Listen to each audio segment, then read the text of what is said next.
Hello and welcome to a new episode of Off to the 7,000 Islands. As you can see, I'm already in Manila. That's our little dining room area here. But I brought something with me from Dresden, where I'm from, or basically lived, or almost all my life. And that is Stollen. And I know many of you English-speaking people have heard of Stollen, but I want to talk today a little bit about the history and what real Stollen actually is.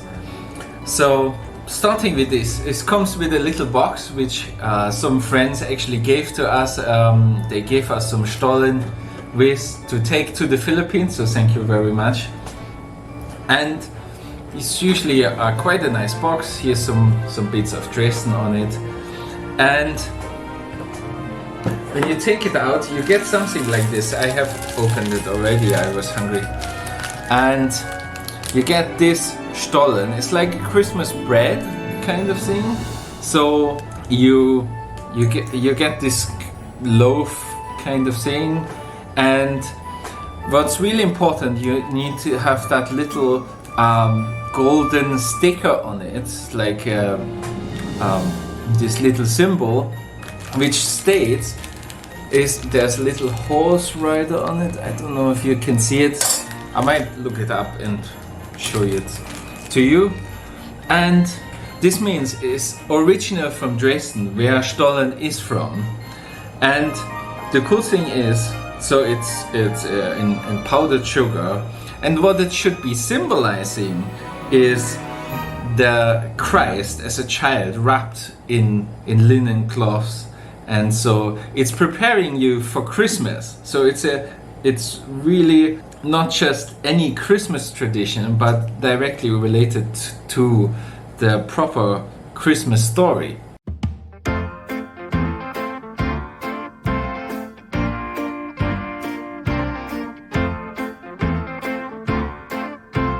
So that leads us to the history of Stollen. So Stollen is already made a long time ago, like in medieval times. It's recorded lots of times, and it was eaten in the fasting period before Christmas, what we call now Advent.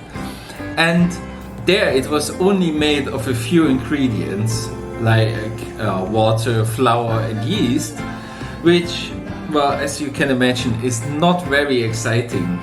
But that was because of the fasting and to be humble.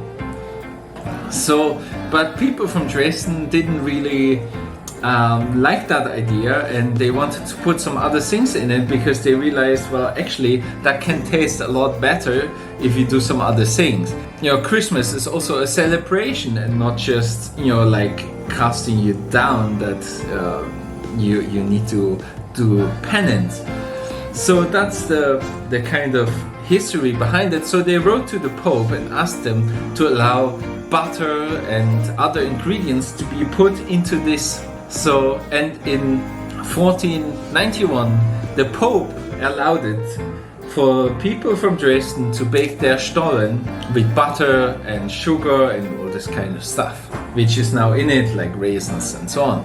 We will see in a little bit. So that's a really interesting history from that. And the history continues a bit further. Like, I mean, the history continues to today. So we still have Stollen, and original recipes from families are kept like kind of as secrets and stuff. So you can make it yourself, of course. And what I show you today is the original Christ Stollen, which is just from Dresden, and only certified bakers are actually allowed to make it. But of course you can find loads of recipes in the internet as well, so you can make it yourself and try it out. But I think both is actually quite good. If you buy it from a bakery and it's the real thing, the real deal, but I doubt that you can really beat it at home. At least not me. You have seen that little rider on those on that little symbol sticker thing. I'm not sure. The seal. It's a seal. On that seal is a little rider, and that rider is August the Strong, probably the most famous king of Saxony, and he was Stollen enthusiast, and he in 70 something commanded that there is to be a Stollen made who weighs 1.8 metric tons, which is crazy. And that led to a festival of Stollen, which is actually celebrated before the 1st of Advent. So if you ever come to Dresden in that time, which is a really good time to come to Dresden, so you go on the Christmas market, Striezelmarkt is called this, the world's biggest Christmas market actually, and probably one of the first, and some say it's even the first, but very close at least. And you can go there and just look that up. It's Stollen Festival is called, and there you will find the biggest Stollen and you can try it and eat it and yeah, give it a go. But let's go now, after that history lesson, into trying actually that Stollen. Right, so I have cut it, and now you can see here there's focus, yes, there's here raisins in it and some herbs, and it's quite dense, so you can't eat a lot of it. It's not like a fluffy dough, it's very dense dough. Important is for when if you eat it and you have it in the fridge like me, because it's warm here, you actually can keep it outside in Europe in your kitchen. But when you open the package, then let it sit for a while, for 30 minutes or so, to get room temperature, so that all the flavors can really be there. So that's really important. Well, now there's nothing else than to actually try it. It's just the best.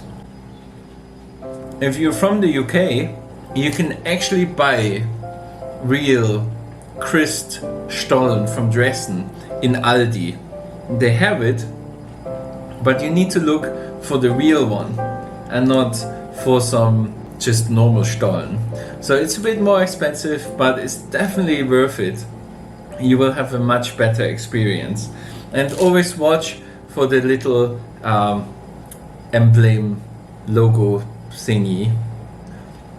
So that needs to be on it. Everything what's not on it, it's not from Dresden. This is for now. Next time we will have a look at Räuchermännchen. So that's little smoking men which get produced as Christmas decoration, and I really love them, and this is a massive tradition and where I'm come from, so I want to show them to you as well. See you in the next.